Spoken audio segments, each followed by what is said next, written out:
Hi everyone, welcome back to Quest for Literature.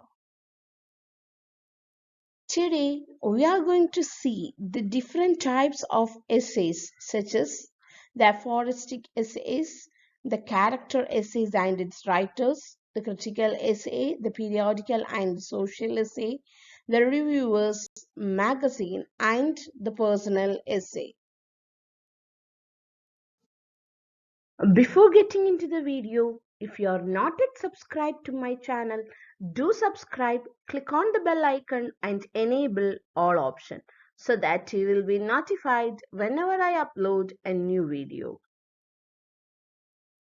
First, let's see about the aphoristic essays. Whenever we hear the name aphoristic essay, the person whom comes to our mind first is Francis Bacon. Francis Bacon is known for his short and witty way of writing. That is what the main characteristic feature of a aphoristic essay. And when it comes to Francis Bacon, he transplanted the essay into England from France. In France, Montaigne is the writer who introduced the form essay. But when it was transplanted to England, the way which was followed by Bacon is entirely different from that of Montaigne. Because Montaigne, he says that I am myself the subject of my book. His aim of writing an essay is self revelation, and he is known as the father of subjective or personal essay.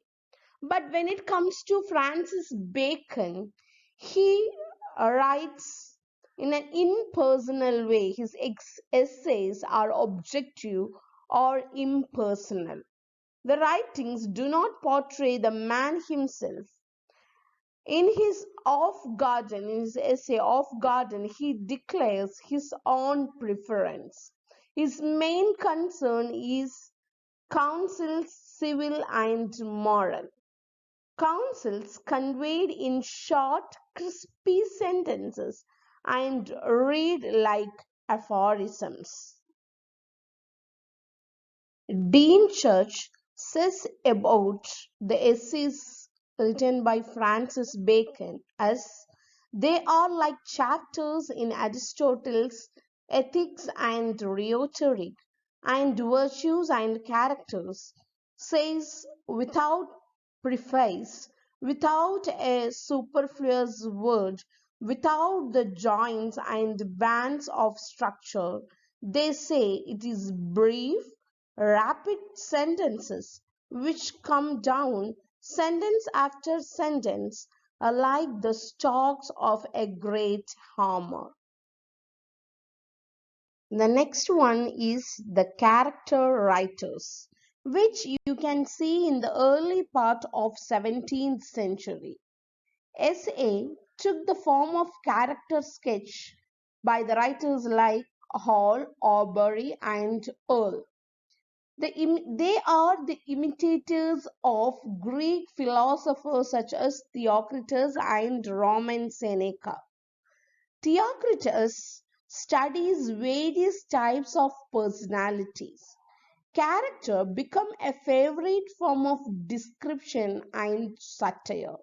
The great exponent of that is La Bruyere, whose work is Character, which was published in 1668. In England, character sketch was made famous by the great three writers such as Hall, Aubrey, and Earle. They give pen picture of various types of men and women such as the hypocrite, the milkmaid, and the affected traveler. The character essay didn't lend itself to self-portrayal. It didn't resemble the Baconian essay, but it is much closer to in style and spirit where the writings of Sir Thomas Browne, and Abraham Corley of myself, beginning of the development of modern form. This can be considered as a part of personal essay.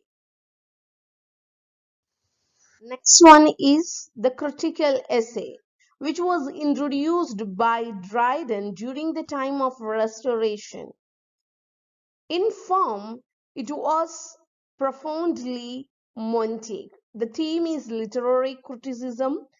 Dryden, in all his prefaces and in other various prose writings, you can see his critical essays. The best two works of Dryden were the essay of dramatic poesy, which was written in dialogue form, and the preface of Fables, which is partly critical and partly personal. Next one is the periodical and social essay, which arose during the 18th century with the rise of journalism. Essays begin to appear in periodical. The one which you can see is the review by Defoe. It set the fashion of periodical. First it was weekly, then it became bi-weekly, and finally it became tri-weekly. The masters of this form were Steele and Joseph Addison. Next one is Chatler, which was published in 1709 by Steele. The objective of Tatler is to explore is exploring the false art of life and pulling off the disguise of cunning, vanity, affectation, recommending a special simplicity in dress, discourse, and behavior. Tatler was ceased its publication in 1711 after 2 years of its starting of publication.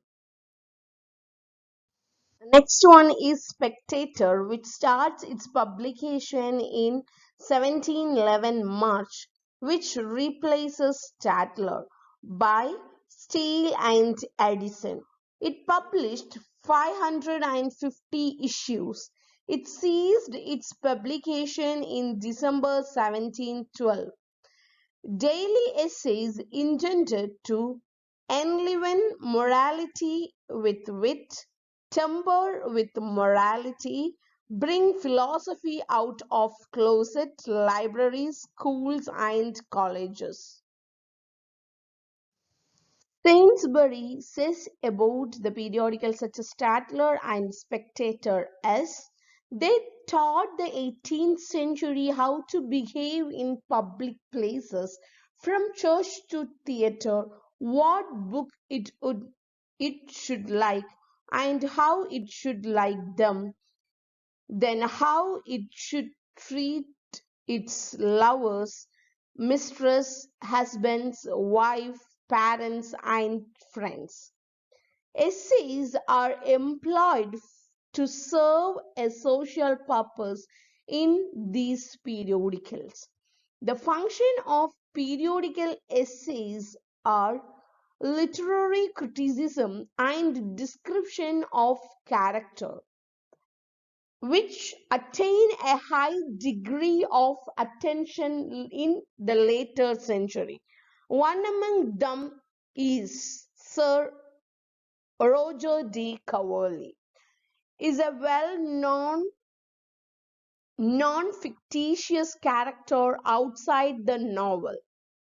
This Sir Roger de Coverley is a joint creation of Steele and Addison.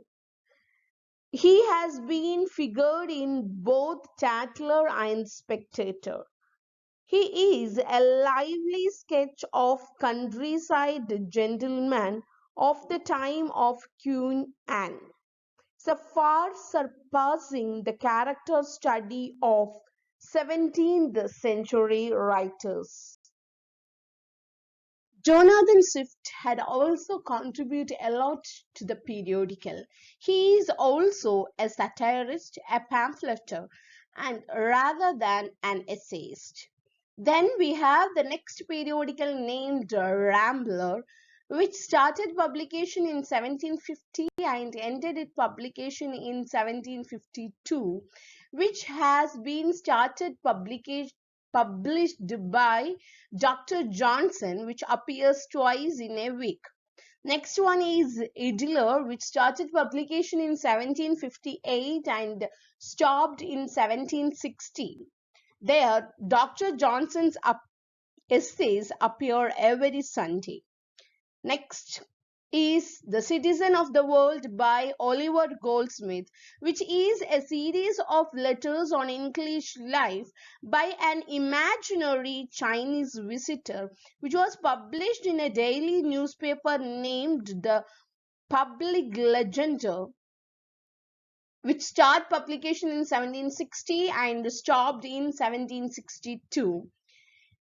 And then essays by Oliver Goldsmith, which has been published in B, the British magazine, and other periodicals. Next type of essay that we are going to face is the reviewers, which starts in 19th century. The periodical newspaper gave place as regards its literary features to the critical journal, commonly known as reviewers. So in periodical, you would have remember they discussed about the social factors and problems that happening in the society. So later on, that has been replaced by literary features. Thus, it is named as reviewers. It had little concern in social and personal topic. The main concern is literary and other criticism. The best known reviewers that had been there in England were Edinburgh and Quarterly. Edinburgh is now outdated, and that is a publication which favors the Whig organ. Then that has been edited by Francis Jeffrey. But when it comes to Quarterly, it still exists. It is a Tory organ edited by William Gifford, and the contributors of Quarterly were Southey, Scott, Hazlitt, Macaulay, and Carley. And it says that these two periodicals represent the two great parties and amply furnished with literary ability, headquarters of serious discussion on politics, literature, religion, philosophy, and things in general. And these reviewers do not admit no composition of fantastic or fictitious kind.